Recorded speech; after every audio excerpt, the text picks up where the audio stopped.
Welcome students, welcome to Manapati videos.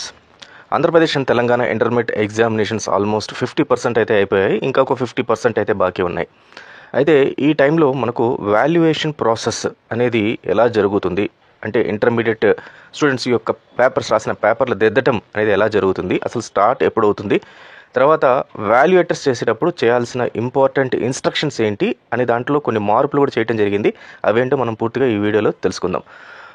So ముందుగా మన ఛానల్కి ఫస్ట్ టైం వచ్చిన ఎవరైనా ఇంటర్మీడియట్ స్టూడెంట్స్ ఎవరైనా ఉంటే ఖచ్చితంగా ఛానల్ సబ్స్క్రైబ్ చేసుకోండి. ఎందుకంటే నెక్స్ట్ అన్నీ కూడా మీకు ఎంసెట్ సంబంధించి ఇంటర్మీడియట్ రిజల్ట్స్ సంబంధించిన అప్డేట్స్ అన్నీ కూడా మనం అందించడం జరుగుతుంది. ఎంసెట్ కూడా మామూలుగా కాదు, మంచి క్లాసెస్ అన్నీ కూడా మీకు లాస్ట్ 4-5 ఇయర్స్ ఒక్కొక్క సబ్జెక్టు టాపిక్ తీసుకుని ఆ టాపిక్లో వచ్చిన క్వశ్చన్ 5-6 ఇయర్స్ ఏవైతే క్వశ్చన్ పేపర్లో వచ్చాయో ప్రతి ఒక్క మెథడ్ని మోడల్ని మీకు ఎక్స్ప్లెయిన్ చేయడం మన ఛానల్లో జరుగుతుంది. ఎక్కడ మీకు ఫ్రీగానే ఏది కూడా మీకు ఛార్జబుల్ కాదు చేయడం జరుగుతుంది. సో ఇలాంటి వీడియోస్ మిస్ అవ్వకూడదంటే మీరు సబ్స్క్రైబ్ చేసుకోవాలి. అలాగే పక్కన బెల్ ఐకాన్ ప్రెస్ చేసి ఆల్ అనే ఆప్షన్ సెలెక్ట్ చేసుకుంటే వీడియోస్ అన్ని కూడా మీకు నోటిఫికేషన్ రూపంలో వస్తుంది. అది first thing. Then second thing, డిస్క్రిప్షన్లోనే టెలిగ్రామ్ ఛానల్ లింక్ కూడా ఇస్తాను, దాన్ని కూడా మీరు జాయిన్ అయిపోండి. జాయిన్ అయిపోతే ఒకవేళ ఇక్కడ యూట్యూబ్లో మిస్ అయినా కూడా మీకు అక్కడైతే ఆ నోటిఫికేషన్ వస్తుంది. ఫైన్ స్టూడెంట్స్, ముందుగా అయితే ఏపీ అండ్ తెలంగాణలో మామూలుగా వాల్యుయేషన్ ప్రాసెస్ మామూలు డిస్ట్రిక్ట్ హెడ్ క్వార్టర్స్లో చేయడం జరుగుతుంది. అయితే ఈసారి ఏం చేశారంటే డిస్ట్రిక్ట్స్ ఏవైతే పెరగడం జరిగాయో ప్రతి ఒక్క డిస్ట్రిక్ట్ని హెడ్ క్వార్టర్ కింద కన్వర్ట్ చేయడం జరిగింది. సో ఆంధ్రప్రదేశ్లో ప్లస్ మన తెలంగాణలో. సో తెలంగాణలో ఆల్రెడీ ఇది ప్రాసెస్ స్టార్ట్ అయిపోయింది. తెలంగాణలో అన్ని డిస్ట్రిక్ట్స్ కొత్త డిస్ట్రిక్ట్స్లో. ఆంధ్రప్రదేశ్లో మాత్రం ఇంటర్మీడియట్కి సంబంధించి కొత్త డిస్ట్రిక్ట్స్ ఏవైతే ఫామ్ అయ్యాయో ఆ కొత్త డిస్ట్రిక్ట్స్లో హెడ్ క్వార్టర్స్లో స్టార్ట్ చేసేసారు. ఇంతకుముందు ఏదైతే హెడ్ క్వార్టర్స్ అనేది ఒక 3-4 జిల్లాలు కలిపి ఒక జిల్లా ఉండేది కాబట్టి సో వీళ్ళందరూ లెక్చరర్స్ అక్కడికి వెళ్ళేసి ఆ హెడ్ క్వార్టర్స్లో ఉండి ఆ హెడ్ క్వార్టర్స్లో వీళ్ళందరూ ట్రావెల్ చేసి అక్కడ అకామిడేషన్ తీసుకొని పొద్దున్నే పోయి వాళ్ళు పేపర్లు దిద్దడం ఇవన్నీ జరుగుతుంది అనమాట. సో ఇవన్నీ కూడా ఒక టైం తర్వాత ఒక ఎక్స్టెంట్ తర్వాత వీళ్ళు స్టార్ట్ చేసేవాళ్ళు. కానీ ఇప్పుడుండే ప్రజెంట్ సిచ్యువేషన్లో ఆల్రెడీ వాల్యుయేషన్ అనేది స్టార్ట్ అయిపోయింది ఏపీ అండ్ తెలంగాణలో. ప్రతి ఒక్క డిస్ట్రిక్ట్లో హెడ్ క్వార్టర్స్ ఏవైతే ఉన్నాయో ఆ డిస్ట్రిక్ట్ హెడ్ క్వార్టర్స్ వల్ల మనకేంటంటే ఫాస్ట్గా ప్రాసెస్ అనేది స్టార్ట్ అయింది. 10 జిల్లాలు ఉన్న తెలంగాణ 33 అయిపోయింది. అండ్ మనకు ఆంధ్రప్రదేశ్లో కూడా 23-24 జిల్లాల దాకా అయినాయి. కాబట్టి సో మనకు ఫ్యాకల్టీస్ ఆ లోకల్ ఉన్న ఫ్యాకల్టీస్ అందరూ కూడా స్టార్ట్ చేశారు, వాల్యుయేషన్ స్టార్ట్ చేసేసారు. ఇప్పుడు మీరు చూస్తున్నది వాల్యుయేషన్ పేపర్స్ గురించి వీడియో. సో అయితే ఈ వాల్యుయేషన్లో వీళ్ళు చూసే ప్రాసెస్ ఎలా ఉంటుందంటే ప్రతి ఒక్క వాల్యుయేటర్ ఎవరైతే మీకు ఎగ్జామినేషన్ ఇస్తారో వీళ్ళకి మార్నింగ్ అండ్ ఆఫ్టర్నూన్ షిఫ్ట్ ఉంటుంది. ఈ వాల్యుయేటర్స్ ఒక 10 మంది కలిపి ఒక లీడర్ లాగా ఒకరిని ఉంచుతారు. సో ఈయన గ్రూప్ హెడ్ అనమాట. సో ఇతను మీరు రాసిన ఎగ్జామినేషన్స్ వాల్యుయేటర్ చూసిన తర్వాత ఇతని దగ్గరికి వెళ్తాయి. ఇతను ఫైనల్గా ఒకసారి చెక్ చేస్తాడు, ఎక్కువ మార్కులు ఎందుకు వేశారు లేకపోతే తక్కువ మార్కులు ఎందుకు వేశారు, బార్డర్ పాస్లో ఎవరైనా ఉన్నారా వీళ్ళని పాస్ చేద్దాము. సో ఇవన్నీ కూడా ర్యాండమ్గా ఈయన చెక్ చేసి చేయడం జరుగుతుంది, పైన చెక్ చేయడం జరుగుతుంది. అండ్ ముఖ్యంగా ఈ వాల్యుయేటర్స్ అందరికి కూడా ఏం చేస్తారంటే కొన్ని సెట్ ఆఫ్ క్వశ్చన్ పేపర్స్ ఇచ్చేస్తారు. మార్నింగ్ ఒక సెట్, ఆఫ్టర్నూన్కి ఒక సెట్ క్వశ్చన్ పేపర్స్ ఇవ్వడం జరుగుతుంది. సో వీళ్ళు ఈ సెట్ ఆఫ్ క్వశ్చన్ పేపర్స్ ముందు పెట్టుకొని వీళ్ళకి ఒక బ్లూ ప్రింట్ లాగా ఒకటి ఇస్తారనమాట. ఈ బ్లూ ప్రింట్ ప్రకారము దీంట్లో వీళ్ళు ఈ క్వశ్చన్ రాసున్నారా, ఈ క్వశ్చన్ అటెంప్ట్ చేస్తుంటే సో ఇన్ని మార్కులు, ఈ క్వశ్చన్లో ఈ పాయింట్ రాసుంటే 1 మార్కు, తర్వాత స్టెప్స్ వేస్తే 1 మార్కు, కింద డిరైవ్ చేసి ఫార్ములా వేస్తే 1 మార్కు, తర్వాత ఇమేజ్ రాస్తే 1 మార్కు అని చెప్పి ఈ మెథడ్ ప్రకారం వాళ్ళకి ఒక పేపర్ ముందు ఇచ్చేస్తారు. సో వీళ్ళు ఈ పేపర్ని ముందు పెట్టుకొని వీళ్ళు స్టార్ట్ చేయాలి ఏదన్నా కూడా వీళ్ళు మీ పేపర్ని వాల్యుయేట్ చేయడం.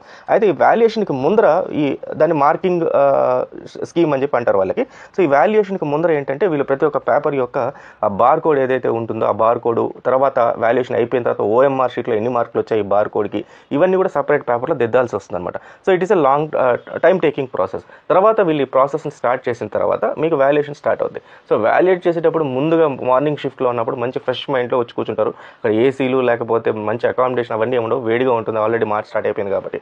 సో ఆ చికాకులో వాళ్ళు వాల్యుయేషన్ స్టార్ట్ చేస్తారు. మార్నింగ్ టైం అయితే మాత్రం యాక్టివ్గా ఉండటం వల్ల మీకు వాల్యుయేషన్ అనేది కాస్త కొంచెం జాగ్రత్తగా చూసి చేస్తారు. సో ఇది ఒక ప్రాసెస్. సెకండ్, ఇక్కడ అంటే మీకు వచ్చే ఆన్సర్ షీట్ ఎప్పుడు వస్తే మీకు బాగుంటుంది, ఎలా ఉండాలి అనేది నేను చెప్తాను ఫైనల్గా. ముందు ఇక్కడ చూద్దాం చాలా పాసిబిలిటీస్, ఏ రకంగా మీ ఎప్పుడెప్పుడు పోతుంది మీ ఆన్సర్ షీట్, పోయినప్పుడు మీ పరిస్థితి ఏంటనేది నేను చెప్తున్నాను. సో మార్నింగ్ ఒకటి, ఆఫ్టర్నూన్ ఒకటి ఉంటుంది. ఆఫ్టర్నూన్ వచ్చేసరికి వాల్యుయేటర్కి టైర్డ్ అయిపోయింటారు మార్నింగ్ నుంచి చాలా చేసి. సో ఆయన ఫాస్ట్గా కంప్లీట్ చేయాలనే ఉద్దేశంలో ఆయన ఉంటారు. దెన్ సెకండ్ ప్రాబిలిటీ ఏంటంటే సో మీకన్నా ఆన్సర్ షీట్ ముందర అంటే ఇప్పుడు నేను ఇందాక ఫస్ట్ ప్రాబిలిటీలో మీ ఆన్సర్ షీట్ మార్నింగ్ వస్తే ఒక బెనిఫిట్ ఉంది, ఒక డ్రాబ్యాక్ ఉంది. ఆఫ్టర్నూన్ వస్తే ఒక బెనిఫిట్ ఉంది, ఒక డ్రాబ్యాక్ ఉంది. ఇది ఫస్ట్ ప్రాబిలిటీ. సెకండ్ ప్రాబిలిటీలో మీ ఆన్సర్ షీట్ కన్నా ముందర వేరే ఆన్సర్ షీట్ బ్రహ్మాండంగా రాసిన అబ్బాయి ఎవరన్నా, బ్రహ్మాండమైన హ్యాండ్ రైటింగ్ చాలా బాగుంది, మీకన్నా బ్రహ్మాండంగా రాశాడు, మీరు రాశారు దీనికన్నా బ్రహ్మాండంగా రాశాడు, అలాంటి స్టూడెంట్ ఆన్సర్ షీట్ వస్తే ఏం జరుగుతుంది. తర్వాత అలా కాకుండా సెకండ్ ప్రాబిలిటీ ఏమంటే వాళ్ళు అంటే ఆ సెకండ్ ప్రాబిలిటీలోనే అతను ఎవరైతే స్టూడెంట్ రాశాడో అతను సరిగ్గా రాయలేదు. సో అలాంటప్పుడు మీ ఆన్సర్ షీట్ వస్తే అతని రియాక్షన్ ఎలా ఉంటుంది. సో తర్వాత థర్డ్ థింగ్ ఏంటంటే వీళ్ళకి ప్రెషర్ అనేది ఉంటుందన్నమాట, ఇన్ని సెట్స్ ఆఫ్ ఆన్సర్ షీట్స్ చేయాలని. సో మీరు రాసిన 3 hours ఆఫ్ ఎగ్జామినేషన్ని వీళ్ళు స్టిపులేటెడ్ టైంలో మార్కింగ్ స్కీమ్ ముందు పెట్టుకొని చేయాలి కాబట్టి ఫాస్ట్గా చేయాల్సి వస్తుంది. సో అలాంటప్పుడు వాళ్ళ మైండ్ సెట్ ఎలా ఉంటుంది. సో వీటికి అన్నిటికీ కలిపి ఒకటే ఆన్సర్ ఏంటంటే మీ ఆన్సర్ షీట్, మీ ప్రజెంటేషన్ బ్రహ్మాండంగా ఉండాలి.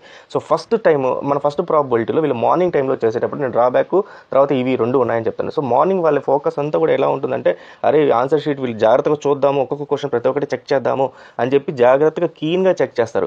సో అలా కీన్గా చెక్ చేసేటప్పుడు మీకు 2 రకాలు ఉన్నాయి. ఒకటి మీ హ్యాండ్ రైటింగ్ బాగుండి 3 pages 4 pages బాగున్నాయంటే టకటకటకన ఆన్సర్ కరెక్ట్ చేసేసి రిమైనింగ్ ఎలా ఉన్నా కూడా వాళ్ళు అంటే మార్నింగ్ కాబట్టి కొంచెం ఇంకా ఎనర్జెటిక్గా ఉంటారు కాబట్టి నెక్స్ట్ పేజెస్ కూడా చూసే అవకాశం ఉంది. అదే ఆఫ్టర్నూన్కి వచ్చింది అనుకోండి, హ్యాండ్ రైటింగ్ బాగుండి ప్రజెంటేషన్ బాగుందంటే కళ్ళు మూసుకుని ఆన్సర్లు వేసేస్తారు ఫస్ట్ ప్రాబిలిటీలో. సెకండ్ ప్రాబిలిటీ మీ ఆన్సర్ షీట్ ఏదైతే వచ్చిందో దీనికి ముందర బ్రహ్మాండంగా రాసిన వాడి ఆన్సర్ షీట్ వచ్చింది, హ్యాండ్ రైటింగ్ వాడిది చాలా బాగుంది, ప్రజెంటేషన్ బాగుంది, ఆన్సర్స్ అన్ని కరెక్ట్గా రాశాడు, ఫిగర్స్ వేశారు, డయాగ్రామ్స్ వేశారు, మీరు వీటిలో కొన్ని తగ్గించారు మీరు. సో ఆటోమేటిక్గా ఏమవుతుందంటే ఫస్ట్ వాడికి ఎక్కువ మార్కులు వేసారే వాడితో కంపేర్ చేస్తాడు, అరే ముందు వాడు చాలా మంచి ఇంటెలిజెంట్లో ఉన్నాడు వీడు సరిగ్గా చేయలేదు అని చెప్పి ఇక్కడ మనకు ఒక మార్కులు తగ్గే అవకాశం ఉంది. అదే సెకండ్ ప్రాబిలిటీలోనే మీకన్నా ముందు ఆన్సర్ సరిగ్గా రాయని వాడు, హ్యాండ్ రైటింగ్ బాగలేదు, తర్వాత వాళ్ళు సరిగ్గా ప్రజెంట్ చేయలేదు, ఆ టైంలో మీ ఆన్సర్ షీట్ వచ్చింది అనుకోండి, ముందు చాలా చండాలంగా రాశాడు, వీడు చాలా బాగా రాశాడు, సో వీడికి మంచి మార్కులు వేయాలి, వీడు ఇంటెలిజెంట్ అని చెప్పి అక్కడ మార్కులు పడిపోతాయి.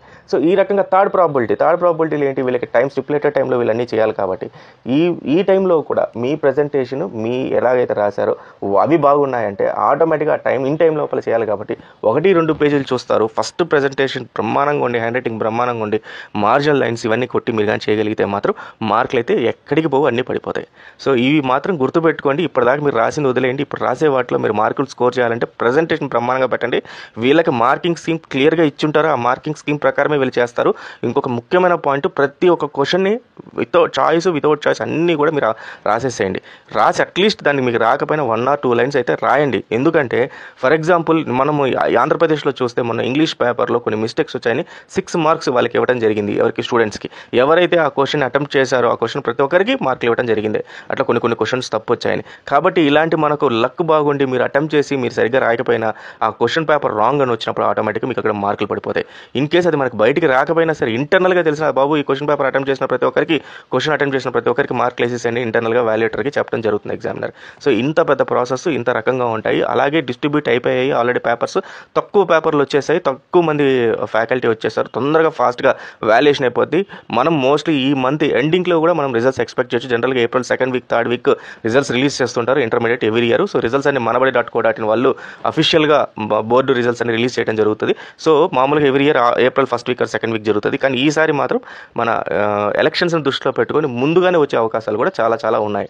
కాబట్టి ఇప్పుడు నెక్స్ట్ రిమైనింగ్ 50% ఏవైతే ఫిజిక్స్, కెమిస్ట్రీ, రిమైనింగ్ ఏవైతే సబ్జెక్ట్స్ ఉన్నాయో ఇవన్నీ కూడా మీరు జాగ్రత్తగా ఆలోచించి రాసేటప్పుడు ఈ ప్రజెంటేషన్ బాగుందా లేదా అని చూసుకుంటారా అండి. వాల్యుయేషన్ స్టార్ట్ అయింది, కొంచెం డిఫరెంట్గా చేస్తున్నారు ఈసారి.